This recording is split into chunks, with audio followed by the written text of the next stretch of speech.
There we go. Hey, Chris. Hey, how are you, sir? Hey, man. Looking good. I'm trying. So you all plugged in? No, but I do have a. You know what's so funny? So at the beginning, let me try it this way. Let's see. Hey, everybody. So I guess that does work. Oh, no, you're upside down. So there we go. Well, so at least we figured that out for next time. Yeah, absolutely. Yeah, right. So, what up, man? How you been? I'm doing good, man. How are you? Oh, good. You know, me and Anne-Marie are pretty lucky because, we're being safe and everything, but we have an apartment close to the Beltline. So, we can walk around and not be near people, and there's like a soccer field, so I've been dribbling and a little bit by myself, so it's nice to get outside. Yes, it is. Yeah. Well, we get outside because we have a puppy who will be, 6 months old at the end of the month. Nice. And so we're constantly walking and, that kind of a thing. Yeah. Yeah. Well, that's good. Yeah, and you've been dealing with the homeschooling. You got kids. Homeschool is in effect. Carolyn is much more effective than I am. It's an interesting journey. Yeah. I think, for all the kids who, probably wanted to stay home at some point, they're probably saying, oh, now I wish I was back in the building. Right. Everyone needs a break from each other. Everyone's a little close. Exactly. Right. Yes. Yeah. Yeah. So for everyone who's joining us, thank you guys for coming. So we're with Chris Young from BYSB Talent, one of the founders and co-owners of BYSB. For anyone who has a question, there's a little question in the bottom. There's a question box. Hit that box and then type in your question, and then we'll go through that. We'll start talking about that. Otherwise, for now, me and Chris are just gonna shoot the stuff, and we'll go from there. So yeah, man. So Chris, Awesome. we're both from Jersey. Yes, sir. Right? Tell me. Oh, that's right. I always forget you're from Jersey. Yeah. Well, because you're from South Jersey, I'm from North Jersey. It's like, or you're from Trenton, right? Right. Mid Jersey. Yeah. So like, it's two different worlds, really. Yep. Yeah. So I'm from Trenton, New Jersey. I grew up a great amount of time, like physically in the city of Trenton. And then once my mom remarried, we moved out to Hamilton Square. It's all part of Mercer County, though, so it's the same thing. Okay. Yeah. So tell me about your journey. Now, I know before you got into all the entertainment industry, you were in the music world, and you were working big time in that. Tell us about that. So the funny thing is that actually when I got here to Atlanta, right, I had been accepted into Morehouse College. I had reached out to a very good associate of mine, and our association was very new, Nancy Carson at Carson Adler in New York. And I still try to give them a call a few times a year just to even say hello. Yeah. Shirley Faison is an agent over there. She's actually the mother to Donald Faison, the actor. And so long story short, I reached out to Nancy and said, hey, I'm really interested in doing television and film, just as I was interested with you there in New York. Where can I go? So she sent me to the attention of Kathy Hardigree, who now is retired, but she's the original owner of Atlanta Models and Talent. So I worked at Atlanta Models and Talent from probably like 90 to 92-ish. No kidding. Somewhere into 92, I think. Yeah. So I was an intern first. I became an employee. I then became an agent in training. I worked alongside of names like Kelly Kelly, Richard Hutchison, who now is a really huge voiceover agent here in the Southeast, headquartered in Atlanta. I'm trying to think. Sally, at that time, she was Sally Vaughn. Before she remarried. She's now Sally O'Neill, and many people know her because she's still active in the industry. I think she just recently left Houghton. She was the voiceover agent over there at Houghton. Okay. Yeah. Oh wow. Yeah, so I mean, I was in television and film, and the thing, just quite honestly, for me was I didn't appreciate necessarily like the kind of work that African American actors were getting at that time. It was very sort of linear. If you remember, like In the Heat of the Night, I'll Fly Away. things like that. You know what I mean? And I just felt like that work was just very stale. It wasn't an environment that I had grown up in or understood, and so it just didn't resonate with me at the time. Yeah. And so through that, though, I had an opportunity to discover John Tay Austin, who is now a 2-time Grammy Award winner, songwriter, producer, vocal arranger, and recording artist. And we still have a great relationship. As a matter of fact, Tay is even in that fold of the relationship as well. Yeah. And that was all because I was working for Kathy Hardigree at Atlanta Models and Talent. There was like a talent show that she didn't have time to attend, and she sent me out, and there was a little kid standing on stage singing a song by Tevin Campbell, Tomorrow, and I kind of was like, oh my God, I have to find this kid, I have to find his parents, and so the rest is history. But yeah, so I left Atlanta Models and Talent, went into the music business, and the rest is history. Wow, I didn't realize you had such deep seeds in the television, film, agency world, talent world since the 90s, man.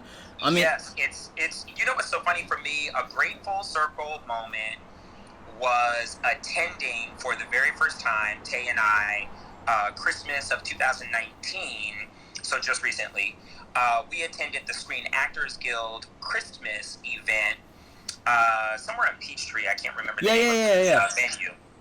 But we went, and I purposely ran into Rick Wright, and who actually used to be the president, and I didn't even know that he had been the president of Screen Actors Guild. And so I ran into him, and I said, Rick, you're not going to know who I am from a can of paint, but I remember, these are the old days now, wait for it, I remember pulling your headshot and stacking it with a rubber band with the other headshots and calling Executive Courier and sending your headshot somewhere across town or across the country via FedEx for an acting job, because that's what it was years ago. We didn't have, all of these various digital platforms for the purpose of submitting an actor to a job. It was very sort of hands-on and piles everywhere and messy and making sure that the resume was not upside down, and if it didn't fit, I had to take scissors and cut it and restaple it. It's really wild thinking back. Right, the snail mail days. Right, before Gary Marsh created breakdown services. Really.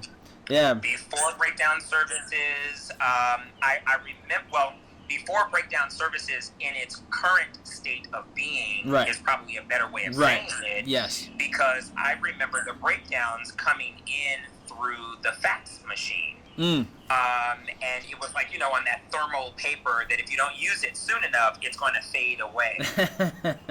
Yeah. So it's kind of like a digital footprint where it disappears eventually or gets lost. Exactly. It disappeared eventually. Yeah. So I remember all of that. Those are good days. It was interesting working over there. She's definitely a pioneer in the market. And within the industry, I cannot remember the name of the various actors, but I think she had a series regular, I just can't remember his name, on Dukes of Hazzard. Oh, wow. Yeah, it's a good memory. Yeah. Okay, we got a couple questions, but I want to ask you a question. Yeah, let's go for it. Since Tay's not here to talk on his behalf. I think he's somewhere in the text thread. Right, but he can't speak in, you know what I mean? Yeah. So let me ask you, so I know you kind of like helped Tay grow in this industry, and he's kind of like your protege. Why did you bring Tay on? Why did you feel the need to take Tay on and educate him and partner with him and create the relationship that you guys have? What did you see in him, It's so funny. So Tay found me when I was working for Pastor Taffi Dollar at a local label called Arrow Records. Yeah. And Arrow Records, for those of you who don't know, is a part of World Changers Church International, infamously known as Dr. Creflo Dollar. That's as far as I'll go on that. Yeah. However, I enjoyed working for them. I was not working for the not-for-profit part. I was working for the for-profit record label and helping to run the day-to-day along with my now associate and friend, Jessica Modkins. So, but anyway, so there was a Facebook kid I call him Kid, right? Who was like tracking me, saying, you know, I bumped into this one and that one, and they said that I need to meet you, and his name is Tay Smith. And so eventually I agreed to meet with Tay, and I think it was his dad on our first meeting, because his dad is a producer, and Tay's writer dad? and creator. Yeah. Oh, I didn't know So, that. his dad's got some sounds in the studio. Ah, Yeah, man. okay. Yeah, and so Tay was running the label. His dad was like a creative part of it as well. I think Tay was even doing music videos, if I'm not mistaken. So, but anyway, upon meeting him, I became like a consultant to what they were doing at that particular time with recording artists in the music business. However, as time went by, I felt the need to kind of shift the relationship. And I thought, okay, well, I don't necessarily have the cash flow. I wonder if you could become my intern, even if you just kind of like help me from a distance with everything that was happening at the time in the music business. Right. To fast forward the story, I felt like this music business thing, right, is changing. And so I felt like we should shift to where we would get the recording artists to begin to think about, if not fully dive into television and film. Yeah. And so he agreed with me, and we actually did that successfully. The first client that I would say that successfully did that is Algie Smith. Unfortunately, he's not a client of ours any longer, but I am glad to say that we have a part to do with his overall success and the beginning of his legacy. You know, Algie was in The Hate You Give. I'm trying to remember the projects. We actually did the deal for him on Detroit, which was a major motion picture. And we did the BET biopic for New Edition, and he plays in the role of Ralph Tresvant. And so before that, though, we had represented Algie for probably about 4 or 5 years as a recording artist, and we kept saying to his team, his mom, his dad, etc., you really need to think about television and film. Yeah. So that's how it kind of developed, and from there, I kind of went to Tay, and I say went to Tay, but we had many, many conversations, right, where it was kind of like, I feel like the music business is getting ready to shift. I feel like people are going to start making albums from their bedroom. The pre-production is already happening that way. I think that people are going to start going full steam. I think that social media is going to play a huge part in it. I don't know that we'll be able to successfully pull money from the music business. I don't know where we are necessarily needed any longer. And so I said, what about television and film? Well, we were at another agency, as many of you know, for about 5 years, and that was simply a phone call because I had been working with that agency for quite a while by bringing talent to their attention. I've got a music business buddy of mine, Ente actually, Ian Burke, and Ian had been working with a young artist at that time by the name of China McClain, who then I kind of set up a meeting for the other agency. And needless to say, she became a series regular for Disney, but before that, over at Tyler Perry for House of Pain. Nice. And so that was one of our big lands, if you will, as managers in the business. And so I picked up the phone and said, well, you know, how do you feel about us maybe coming in, even if not permanent, but temporary, and kind of learning the business all over again? Because the business had changed. You know, there was no more pulling headshots physically and, you know, putting rubber bands around them and sending them any longer. Everything was computer-based. Yeah. And so we got an amazing learning curve over there. Loved the team that we were working with and really appreciate all that they had given us by way of resource and just relationships, etc. And then when it was time to leave, obviously we launched BYSB. Right. Which has been going now for 3 years, right? 3 years strong. 3 years. 3 years for sure. Yeah. And it's really interesting. This has been a journey. Like Tay had said earlier, in a Q&A environment, it has not been easy, but it has been well worth the time, energy, effort, and Sure. the labor of love. And, you know, even to all of the actors that we have, I just have to go on record and say that we really appreciate, including you, your belief in us as a brand and as a team, along with Betty, our office manager in LA, along with Maria, our commercial agent, and really agent to the kids here in Atlanta. Yeah. We just appreciate you guys believing in us as a team. Well, Chris, you know what? You know what really attracted me? Because for anyone who's out there who's listening, I am a client of BYSB. Thank you guys, so proud. But what really attracted me to you guys, because I was there when you guys just opened your doors, you know, and I was lucky to meet you guys before like the huge rush came in, you know, and you know, Tay and I, we had a couple really great conversations. You know, I'd done some research about you guys in the music industry. I'd done some research about your previous works in different agencies, and I was like, these guys, they are hungry, they are talented, they know the business because they've been in it for, you know, for this amount of time. They have the experience, and I was like, man, let me jump on board. And already I have a really nice relationship, and I'm talking on the phone with these guys. You know, I'm like, let me jump on board with these guys, and I wanna be on their train. You know, like there was just no reason not to. Like I was totally sure, you know. And you guys have been incredible. And honestly, man, in the last year and a half that I've been in Atlanta, I've auditioned more in the last year and a half than I have in the last 5 years when I, you know, in LA. Wow. You know, like it's unbelievable. It's night and day. So thank you guys. Thank you guys. Yes, yeah, no, Destiny I appreciate Tech. that, and I appreciate the stamp of approval. I think one of the things that makes people nervous, I'm going to be transparent, right? I think part of what makes people nervous is, first of all, the concept of an African American owned and operated entity, number one, and I get it. And then number two, I think specifically that kind of an entity in the Southeast is also nerve-wracking for a lot of people because they don't know what to expect. And so we try, because of that, along with other, concepts and ideas, right? We try to make sure that we're doing everything that other agents do, but then we try to go above that norm. Yeah. We try not to get overly jaded with the business because I get it. You know, you can get jaded by the business. Well, easy to do. Yeah. Dude, easy to do. I don't know if you've been watching Quibi, but Lena Waithe has her new sneaker culture show. I think it's called. So I haven't watched it yet, but let me tell you. So, and this rolls into or segues into part of this overall conversation. There's a casting director. I can't talk about the project, but there's a casting director that reached out to me a few days ago. Of course, Tay knows about it, and I'll get into it in a second. But what I really want to say is, which is really interesting to me, I said, well, how did you find my information? Like, how did you come upon me, my name? She said, oh, we linked up on LinkedIn. And I thought, are you kidding me right now?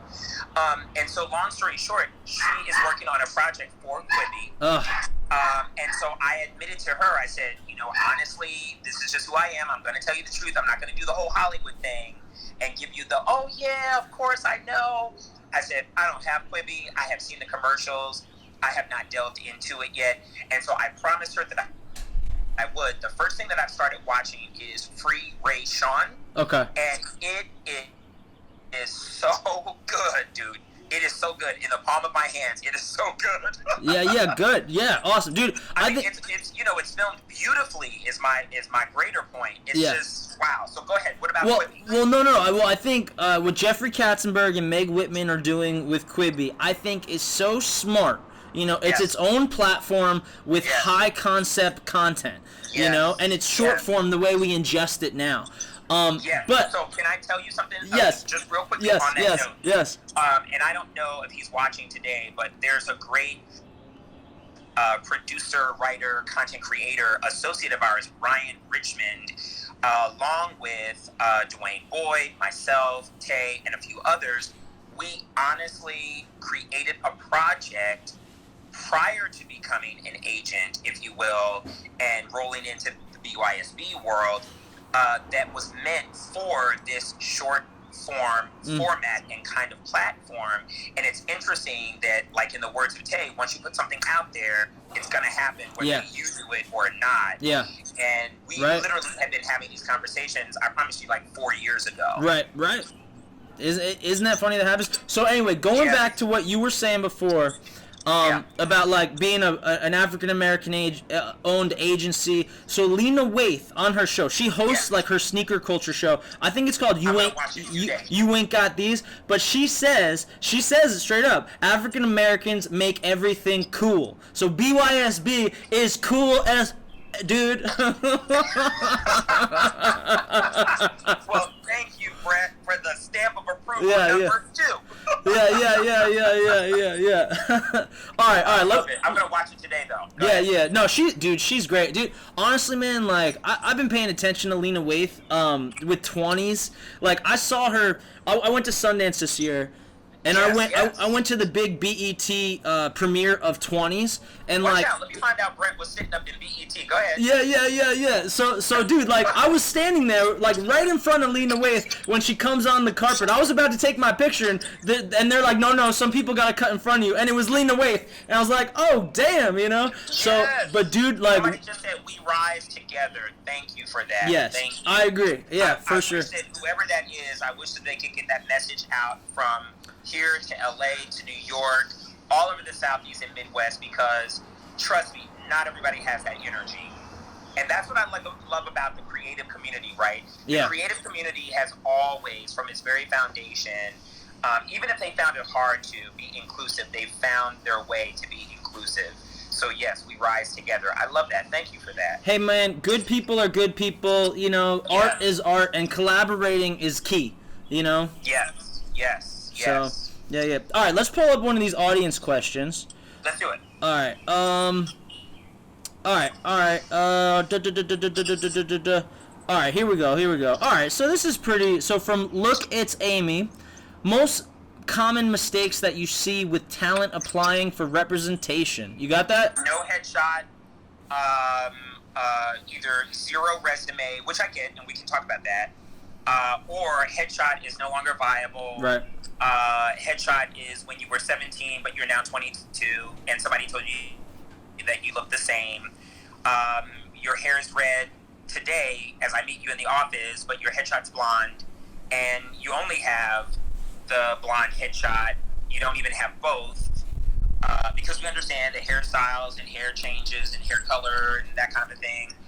I think exactly right.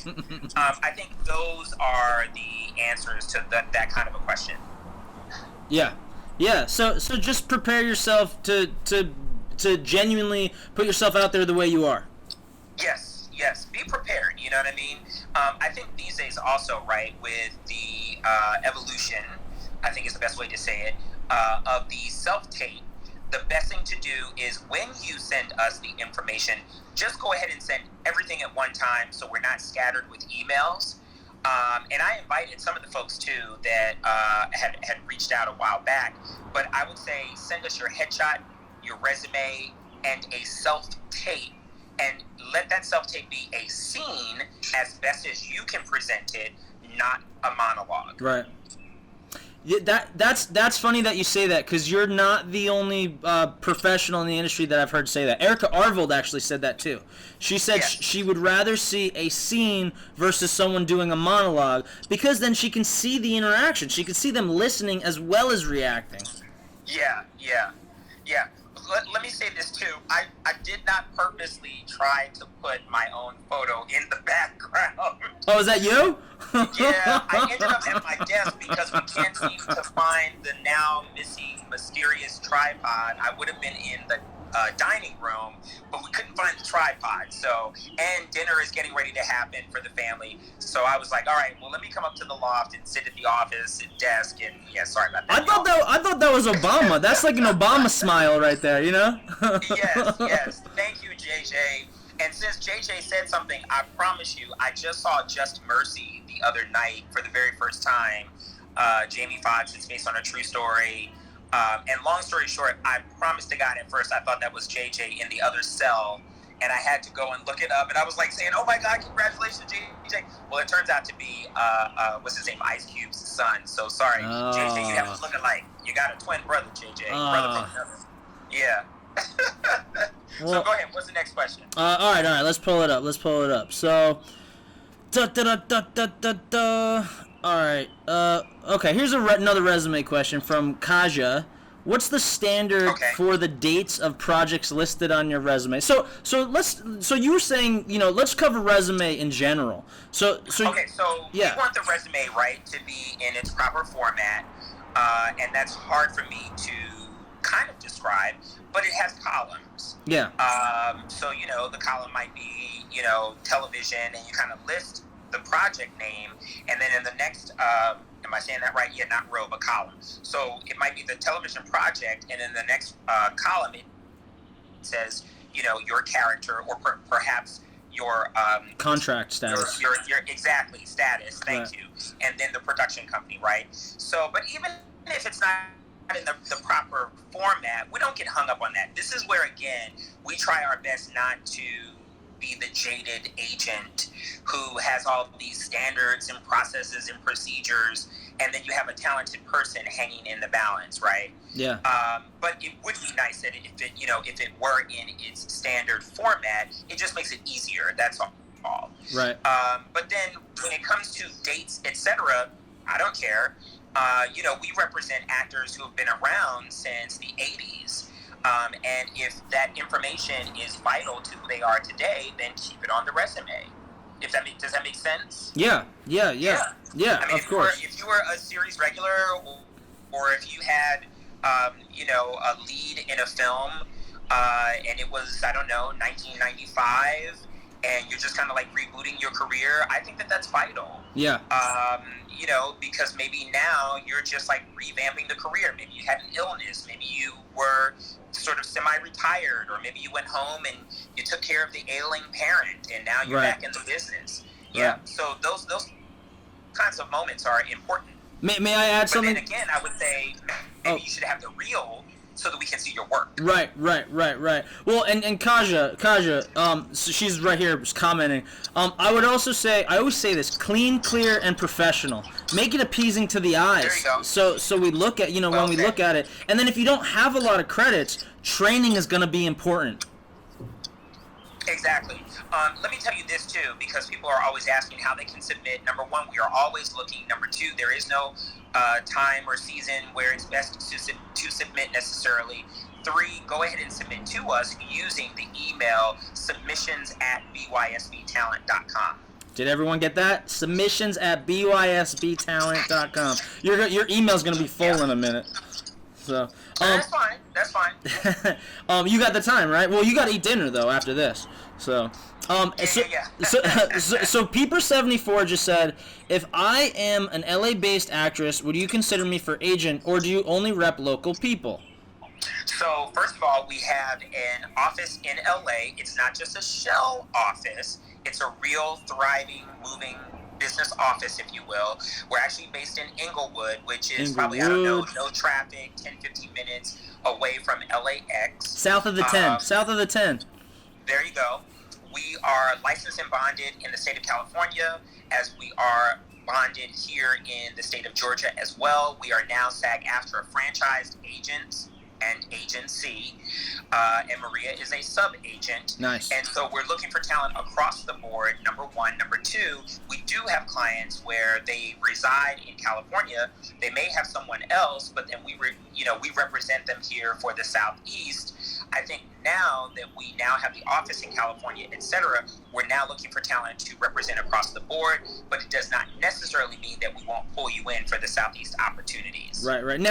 Now tell us about that. If you are going to rep a West Coast actor who lives, for the Southeast, what do they have to make sure that they can do? So you got to be able to travel, and you have to be able to travel at a moment's notice. And I don't want that to sort of be overly dramatized. Yeah. But then at the same time, I don't want to overly simplify that concept, because typically what happens is, for instance, we get somebody who came here from LA. They come to Atlanta, they meet us in the office, and they say, no problem. We begin to represent that actor, and the moment they have a call back and the casting office is asking for them to appear in Atlanta, let's say, for instance, if today's Monday, they have to be here by Wednesday, they start they start hemming and hawing, right? Yeah. Because we know it's going to be an expensive process. So what we do, if you will, is ask that the actor is already, or just be prepared in advance for this opportunity. The moment's going to come, so you have to be prepared for that moment. Yeah. Does that make sense? Yeah. All right, let's go to the question board. Okay. That was great. Thank you, Chris. Yes, Yes, sir. All right. Here's a real question. What is your view on casting if one doesn't have a reel? Look at it, Amy, or looks Amy. Look at I think Amy. this is where you just have to be a 100% amazing actor, great at what you do in your lane, fulfilling the dream, the goal, the passion that you have as an actor, and you can't get caught up on what you don't have. You have to, like my grandmother used to say years ago, use what you got. Yeah. That's a lot, right? Yeah. So you just have to use whatever you have to your own advantage. Yeah. As someone who runs a demo reel company, one great scene is better than 5 okay scenes. You know, Correct. So with that being said, if you get an audition, make sure that audition tape is spot on. You know. Well, and I think also in addition to that, I wonder if that question is really leading to the concept of, if I don't have a reel, will I get seen by a casting director? I'm not sure if they're wondering if they would get seen by us as an agency. So as an agency, absolutely. As a casting director, absolutely you'll get seen. You just have to have an agent that knows you, right, either on the phone or in person, knows what your strengths are. Let's put away all of the weaknesses and that whole corporate energy of what are your strengths and weaknesses. Right. Let's just focus on the strengths, and let's see if maybe it takes a little bit of a nudge or if it takes a pitch to get you in the room. And then the other part of that answer would be, if a casting director has already seen you for the one thing, and let's just say they called you in for a second thing, then there's your answer. Because once they begin to get to know who you are as an actor and they keep calling you, eventually they're going to find your slot. Right. It's not as easy as actors think. I mean, when there's 1,000 actors being submitted for a co-star role, you know, it's crazy. Correct. Yeah. Correct. Yes. All right. What do we got? All right. All right. Okay, here's an interesting one. How often does an agent pitch talent, and what materials do you show? What should an actor do if their agent something? Right. So I get the concept, right? We pitch all of the time. That's number one. Tay is really good at pitching. I can tell you what I do, definitely. We just send your headshot. If we see, let's say for instance, right, there's something on a breakdown. Let's say for instance, Tay has submitted you for a role, or maybe I have, or Maria has submitted you for something, but we don't necessarily see your name pop up when that invitation to audition comes around, right? If we really feel like you are great for this particular role and it's in our mind, we will pick up the phone, or we'll shoot over a quick email, or even sometimes a text message and say, hey, we really think that you need to see Brett for this particular role. I know that he wasn't involved with the immediate EcoCast opportunity, but it's somebody that you need to see. We do that all the time. Yeah. We really do. Yeah. And I don't want to make it seem like, you know, I'm just saying it for the purpose of the Q&A. That is what we do. Right. I mean, your job is to create opportunities so people can work, so you can get paid. Yes. But if we don't feel like you're appropriate for it, because we get these moments all the time, right? So someone will call us and say, hey, did you submit me for the role XYZ? It's always interesting that you know what that role is, especially if it's not on a breakdown platform where you as for actors will get it. Right. Right. So what that tells me is that you've been ear hustled. You've been listening to a friend, an associate, whatever. Maybe you were at a taping facility doing a self-tape for something else. Somebody bumped into you and they talked about a role. Hey, Brett, you know, there's this role out here. His name is Josh, and, you know, he's a Caucasian guy. He wears glasses, and I don't know. It's for Ozark. Yeah. You need to be auditioning for that. But then once you talk to your agent, you find out that the role is actually for a 50-plus-year-old man. Right. Well, Brett, we didn't know you were 50. Is this something new? Fill us in. Yeah, well. You know, we get all kinds of these type of scenarios where people feel like they are sort of self-casted. You know, they feel like they're perfect for the role, but we didn't necessarily feel like you were perfect. Now, if you fall within certain confines for that role, we will go ahead and pitch you and just say, okay, well, let's try it. Yeah. Maybe we missed it. You know what I mean? Because at the end of the day, we're a team. But if it's honestly where it's calling for a 50-year-old guy and you're 20, it doesn't make sense, and we're not going to pitch you. Right. And we will tell you that, though. We're pretty transparent. Yeah. Let me add on to that. when casting directors basically are like, all right, I'll bring in this many people from you guys, you know, do they do that? Do they say that? And then do they make you choose the 5 or the 4 that you're submitting? We do get those moments. Yes, that is an absolute yes. The email typically will say something like, I'm short on time. This is a quick turnaround. Send me your top 3 choices only. Right. And we do. We'll send in our top 3 choices. Now, check it out. What makes you a top 3 choice? It means that 1, you're communicative. So, in other words, you're going to respond right away. We're not going to have to track you down. We're not going to have to wait 2-3 hours for you to respond. Number 2, your tapes are really solid. And they're solid on a consistent basis. So we know that we can trust you not to have a bad self-tape day. Right. Number 3, you really fit the character description and breakdown for this particular moment. Yeah. Does that make sense? Yeah. And then number 4, you have an amazing resume. Number 5, your headshot is really good. It's strong. It's viable. It makes sense. Those are the kinds of thoughts that go into, like, give me that top 3, give me that top 5. Right. Yeah. It's knowing your clients, but also like knowing their talent and skill level, but knowing like more about the business essence as well. You know what's correct. You know what's funny, Chris?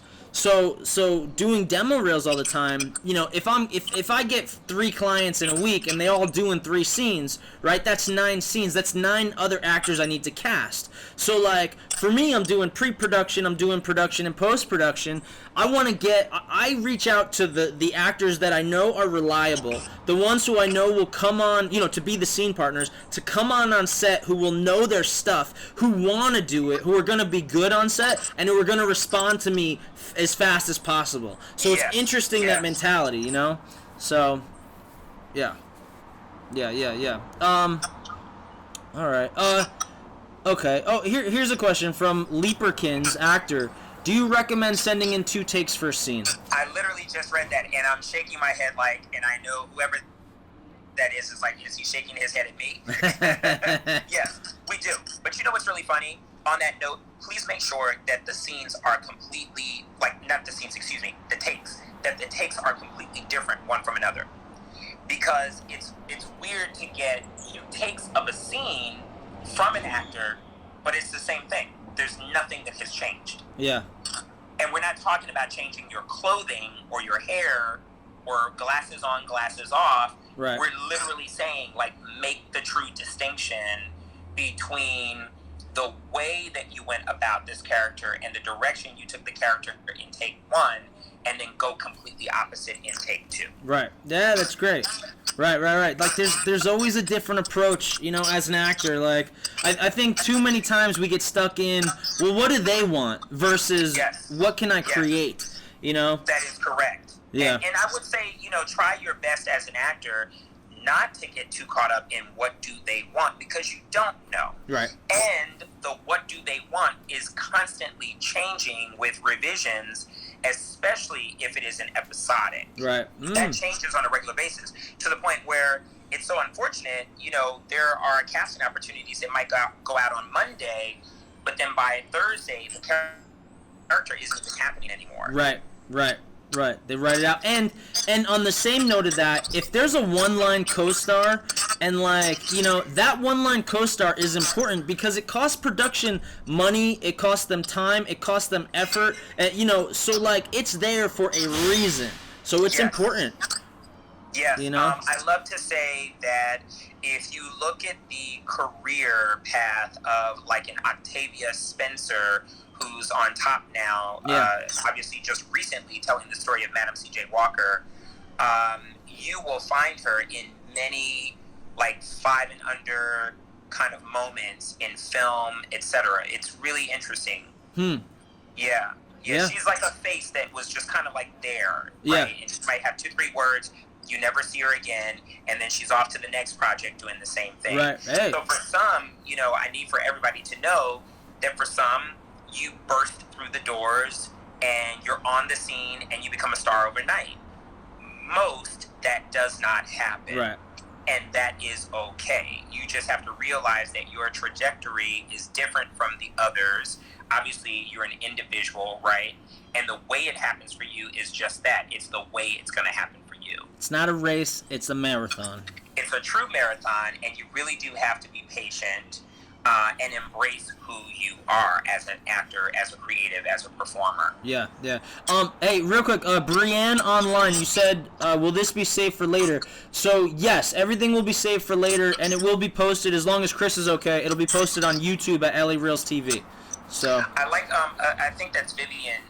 Should we still submit ourselves on AA for projects that are SAG projects that the agency may already have submitted us for, etc.? The answer is yes, absolutely. Go ahead and self-submit as much as you can, because you're really helping us together as a team. Be careful, however, with television opportunities, because if you really feel like there's an opportunity for you down the line with a little bit more of a meaty opportunity, like, just a stronger role, maybe even a recurring, be careful, because once you get that one line on that show, you're now out of it for, 2 to 3 seasons. Yeah. Unless you're the coffee shop attendant and they have that coffee shop like in every episode and they're like, oh, let's get Brett back. Absolutely. And you never know when those moments are going to happen. Right. So it's something to think about. Yeah. Hey, so The Real Will, he actually posted this question up before. When looking at experience, productions, and classes, how many classes do you all look to see? Does it hold more weight on who is teaching the class and the quality better? No, I think it's all based on the student, right? What is that saying in our world of just kind of like having a new thought? The teacher appears when the student is ready.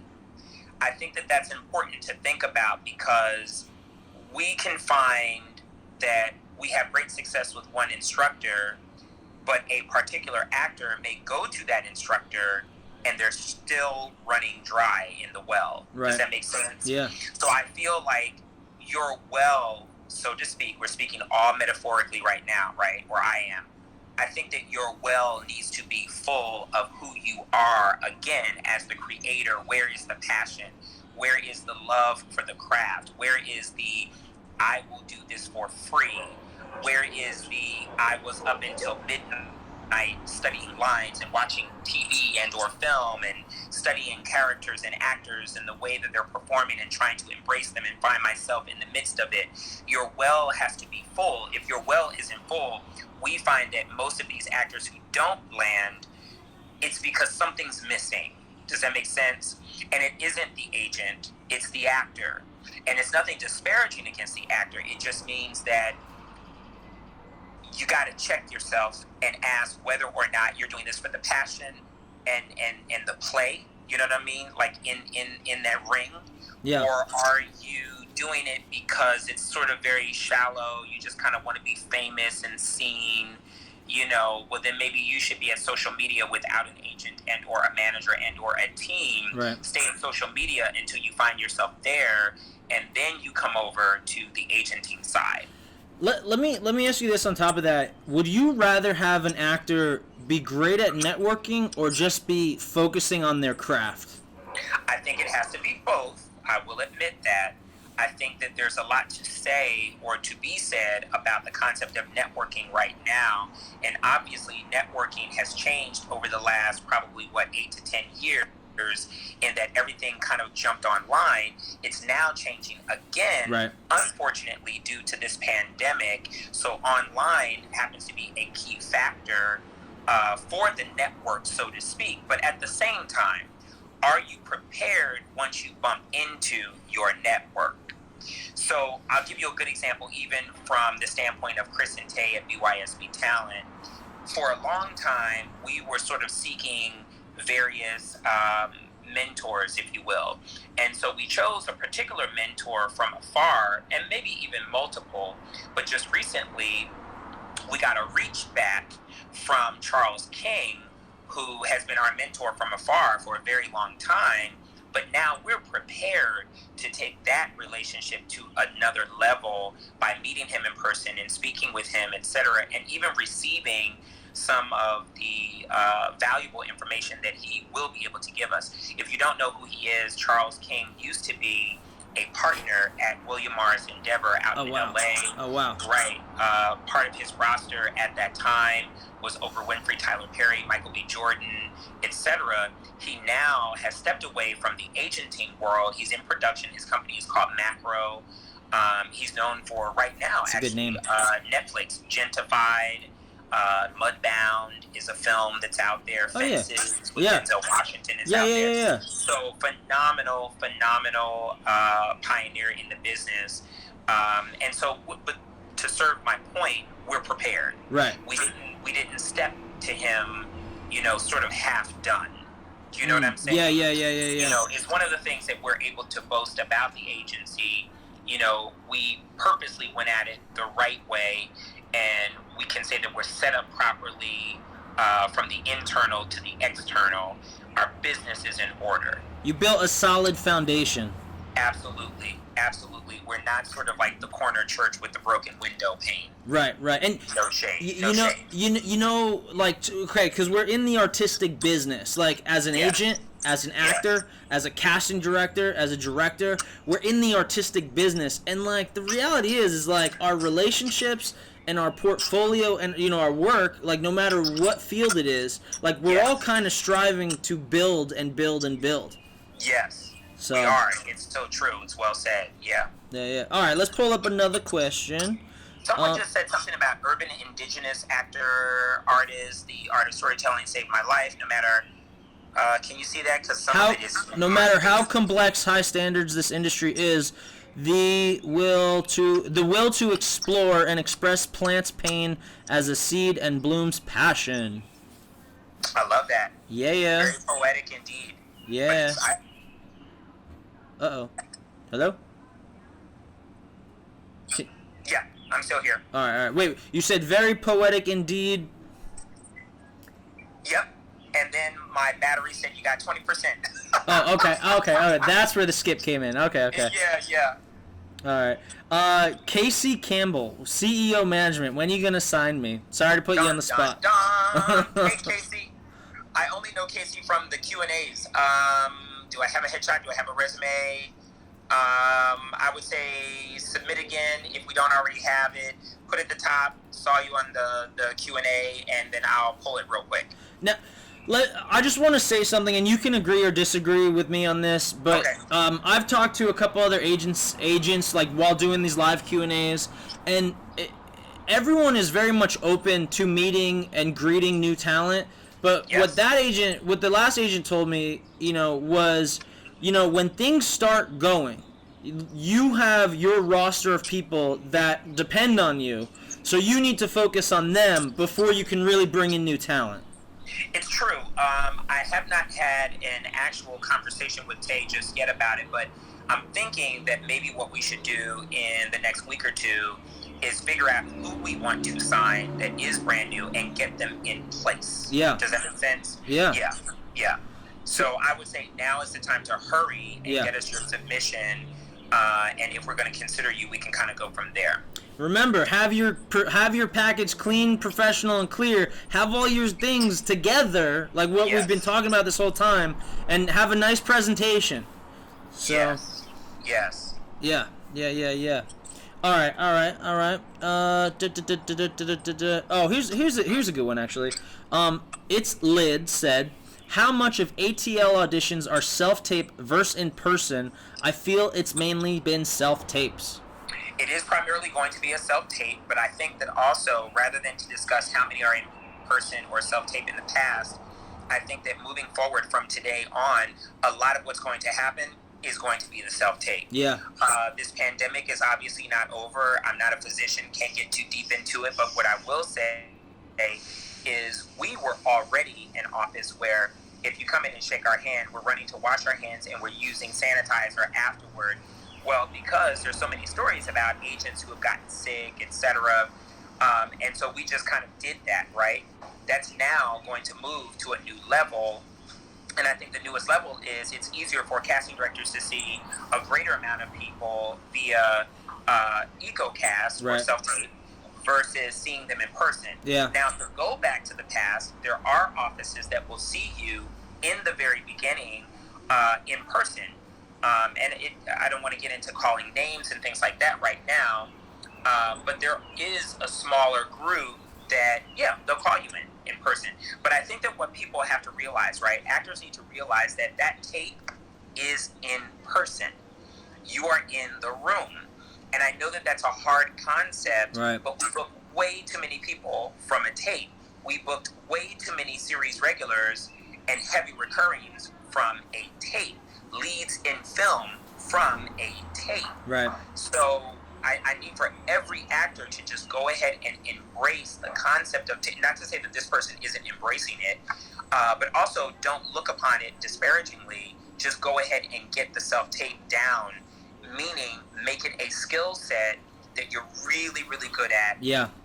And if you know that that's hard for you to do, then again, now's the opportunity to really make it like second nature. Yeah. Oh, okay. Dennis Thomas IV for the fourth. How do you know if your agent sucks? Whoa. Okay, so that is an interesting question. I want him to kind of send me more information because I think Tay is funny. So let me just say this. If you don't know your agent, if you've not spoken to your agent, if you've not had an opportunity to go in person and meet your agent, or if you've not even been given an invitation to go and meet your agent, perhaps you just didn't take it yet, I think that those are things that you need to do. You need to get to know the team or the individual that you're working with. Yeah. I will say that.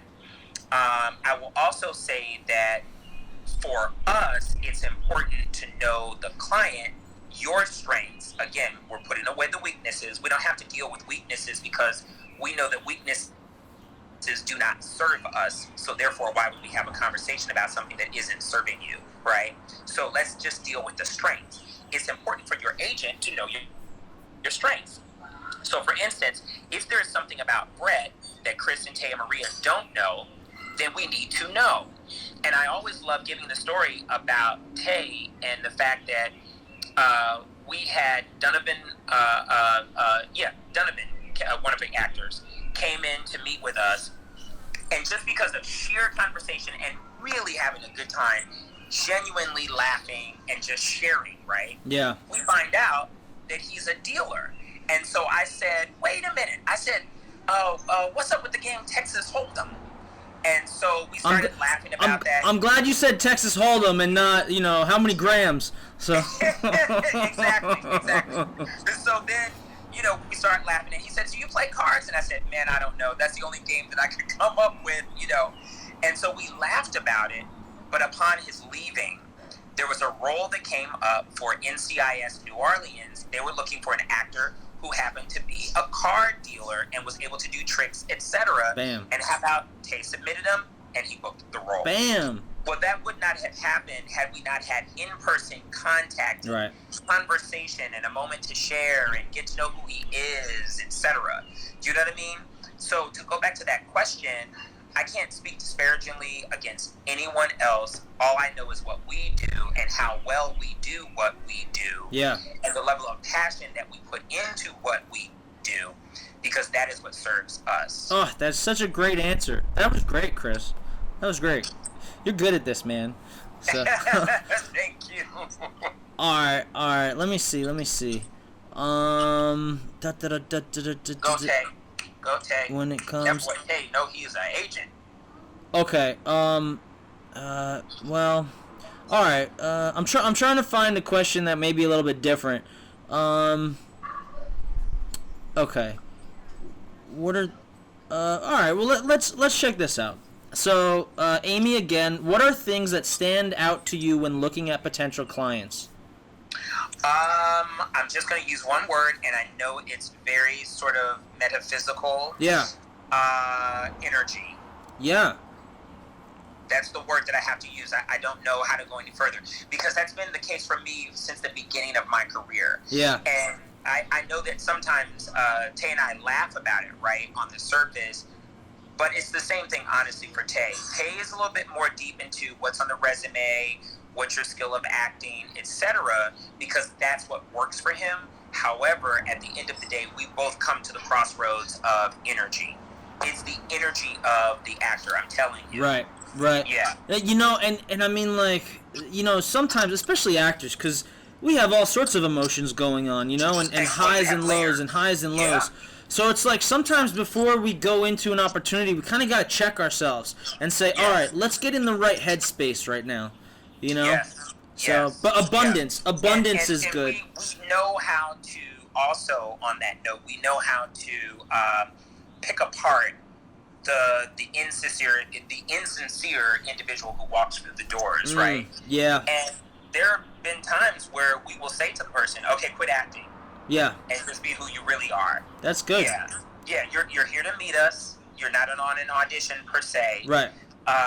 Just tell us who you are. Like let us find and discover who you are in this 15-minute meeting, so that we can, you know, assess the right way whether you're for us or you're not for us right now. Right. We know we're not the only game in town, and sometimes we'll even refer other agencies. Yeah, nice. That's cool. All right, so we are getting to that 1 hour time limit. I just want to give you the opportunity to give us any closing thoughts or inspirations or something you want to hold off, or, you know, leave us with, or anything you want to plug. So no, nothing to plug necessarily. I think you need to plug yourselves, your actors, your creators, your storytellers. I would say, one, be content creators. Chop, what up? I see you, an amazing content creator, right? Be the director, be the producer, not just the actor. Be a reader. Get into reading. There was a statement that was made earlier in a Q&A that Tay was in, where the statement was, we're in the business of reading. And I agree with that 100%. I don't think that we say that enough. Get to know the character. When you are given an opportunity to audition, if it's one line or multiple pages, get to know the character. Discover who that character is to you, so that you can make this character come to life. I think that during this time of pandemic, the best thing that I can tell anybody in here is try to pray, whatever that means for you. Try to meditate, whatever that means for you, and go within, because I think that that's what's going to happen moving forward. I think that there's going to be so much work. There's going to be a barrage of work. Right. I really think this is going to be like the waterfall. It's going to hit real strong, right? It's going to hit really strong. This is going to be like help me out, is it a typhoon? A typhoon? Yeah, it's going to be all of those. A hurricane, a typhoon, everything. And a tornado. The one thing that we don't have time for is the actor hitting the brick wall. We don't have time for the actor getting overwhelmed. We don't want to hear it. We don't need any excuses right now. Right. We need for every actor, regardless of who you are represented by, we need for you guys to be on the front line, and you need to be ready to go. Bam. So when you get that 7th or 8th audition in one day, and all of them are due in 3 days, get it done. It's not the time for excuses. Get it done. Now is the time to get all your stuff together. Prepare now. Prepare now. Get off your butt. Stop watching Netflix and prepare now. Prepare now. And the only way that you're going to be able to do that, though, is to get some solace within, so that you are clear when the opportunity comes. Because I know for Tay and I, and for Maria, I feel like we're going to be like this. Yeah, right. And so we might not have time to really pick up the phone for every actor question. We're gonna need for you to already know your answer as an actor to whatever question you think you have. Just get it done. Bam. Just get it turned in on time. Don't have time for the critique. Don't have time to call the casting director and ask for feedback. All right, we got 13 seconds. So, Chris, I just want to thank you so much. You're awesome. Thank you for being here. Thank you for being on my team. Thank you for having me. Thank you guys for joining. And then tomorrow we got Rod G, Stage 13, Warner Brothers. Peace.